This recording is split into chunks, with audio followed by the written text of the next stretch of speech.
what's up? Boss Talk episode 4. This episode we will tap in about business credit, how to get going in the business credit world, how to establish it, probably some of the benefits that you can use the business credit for. For me, I use the business credit for real estate. I haven't used it for any of my other businesses, but I really use it for the business that I needed it the most, which was real estate.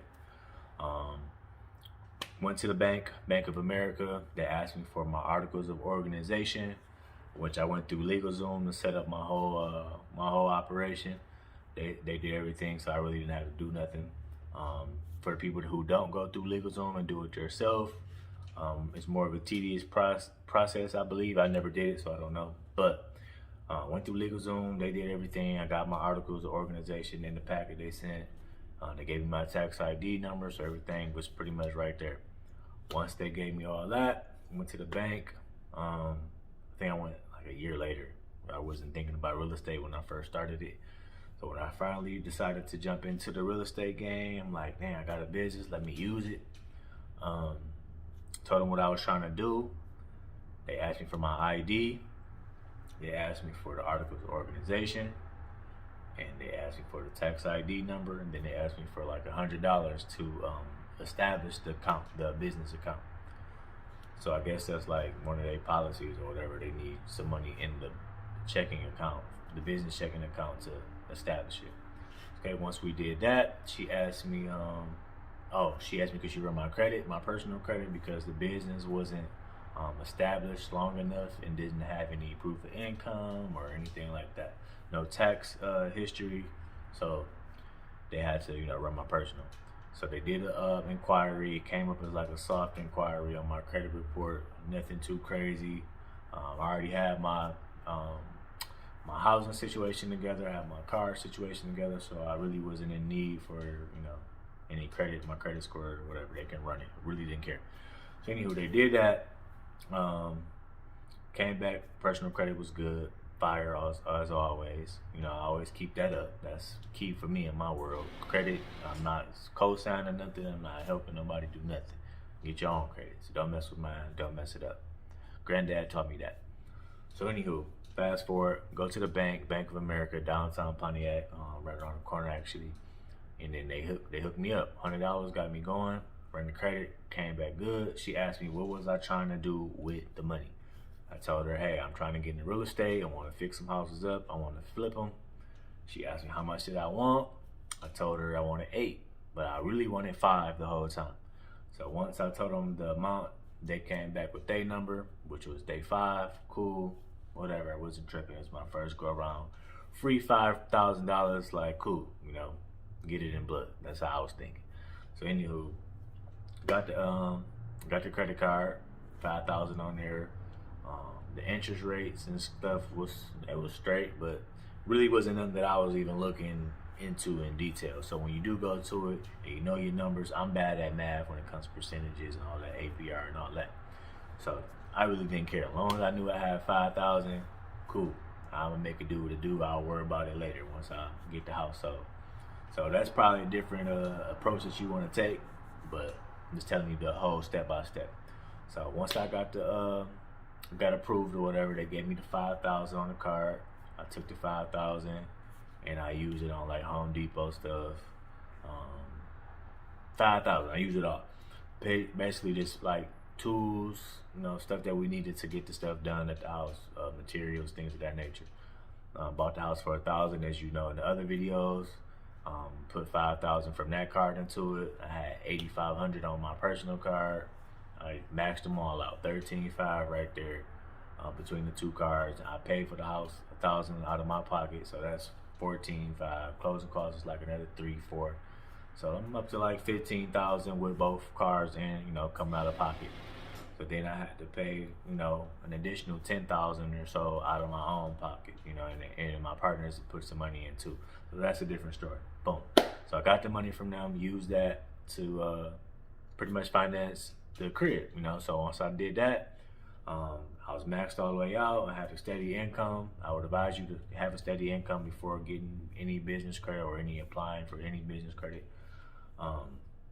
So then once you got that money, you know, you invest it wisely. So I ended up selling the house, as you know in the last video, sold it for 60,000. After that, paid the bank their money back. Now I got 5,000 put away that I have access to. You might look at it like, okay, you get 60,000, you gotta take away 5, and you got to pay off the other card. That's 85. That's 13. You know, you thinking like, dang, your profit is low, and it's really not. Like our profit is like 25,000 or so off, you know, the idea of using a card. So it benefited me, and I still have access to that same 85, and I still have access to that same 5,000. So that's 13,000 that's back in the bank. I can do it all over again, find another house, do the same thing, profit another 25, 30 again, however I want to do it. So go to the bank next time. The plan is to get a credit card increase on my personal card. So I'm gonna try to take that 8,500 and make it maybe 12. So I'll see if I can get an increase from 85 to 12, and then get an increase from that 5 to maybe 85 on the other one. So that'd be what, 12, 85, 20,500 right there off cards. So mind you, usually Detroit houses, you know, tend to run about 25, 30 in repairs on average. So if I got 20 right there, boom, that's just on cards. You know, why not take advantage of that? You know what I'm saying? So, and then you can use 10 on my personal card, out of my personal money. So I just, you know, went up from the sale from the last house, you know what I'm saying? And I got 20,000 maybe if they give me these increases that I will acquire about soon. I paid off all the cards, so I'm gonna wait a couple months just to let my score settle, you know, make sure my stuff starts showing up in the system. So I don't want to hear no, your credit bad, none of that. They can run it, everything good. Everything paid off, furniture bill paid off, car notes paid off, credit cards paid off, so no worries. So when I do apply for it, they give me the increase that I need, then I can get 20,000, and then I can buy another crib. Maybe the house that I might buy don't need a lot of work like the other one, where I don't have to spend 20 or 25. I could just spend what the bank give me. And that way I'll sell the house, and I could sell it for hypothetically another 50 or 60 or maybe higher. And then pay them their money back 20, now I profited 40. Again, boom, same process. Pay them their money back, I walk away with 40 after I pay them that 20. Same thing, use the bank as a leverage tool. Use personal credit card as a leverage tool if your financial and your living and your driving situation is already good. So benefits from having a business credit card: you can put stuff in your business name. You can go get cars in your business name. You can go get houses in your business name. There's a lot of tax breaks, tax advantages every time you drive your car down the street. Tax write-off, miles.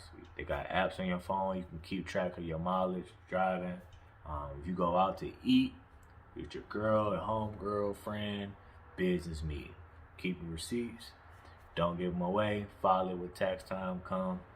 Get them deductions. You know, when you get your receipt and it say sales tax, and they take about 97 cents, or they take away 10 cents, all that junk add up over the year. So if you are using that method to just stack all your receipts like you stack your money, put them in a box, then you know you take them to your accountant or whoever do your taxes, and they deduct and you get your income taxes back. That's more money.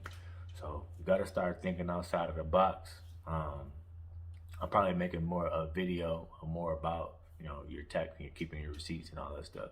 It can help you down the stretch.